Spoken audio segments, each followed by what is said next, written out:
Никој во Македонија, а и ние не сме знаеле дека господинот Зоројан Јовановски е експерт што може да го реши светскиот проблем со цената на нафтата.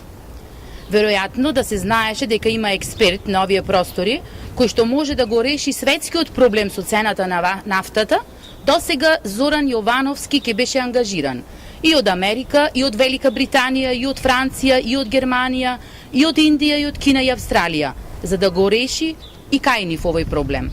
Бидејќи овој проблем е присутен и во овие држави. Цените на нафтените деривати во сите држави во светот се зголемуваат за по неколку пати. Некоректно е и непрофесионално од еден економист да манипулира со светските трендови на цените на нафтата и нив да ги става како аргумент за домашна пресметка меѓу политичките партии. Сите сме свесни за предизвиците, но она што го правиме допринесува за колку што е можно поголема релаксација од притисокот од светските берзи на нафтата. Да подсетиме дека 25 од 27 земји членки на Европската Унија веќе го покачија данокот на додадена вредност како и останатите даноци.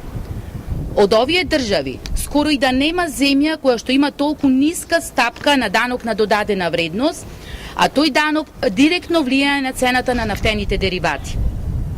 Злоупотребувањето во дневен политички контекст на промотивната активност на владата на Република Македонија за привлекување на странски директни инвестиции очигледно предизвикува силен притисок и кај Бранко Црвенковски и кај Зоран Јовановски.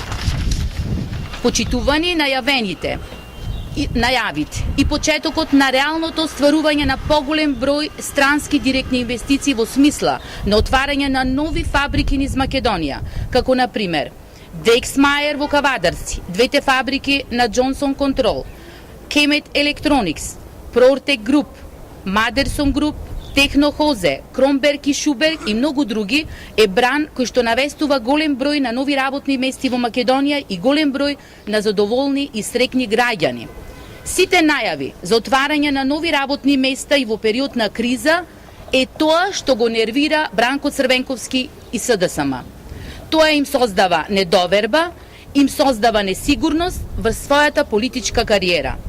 Поради ова тие мора да одговорат зошто Македонија пропушти 15 години во нивно време да работи на истата промоција за привлекување на нови странски инвестиции.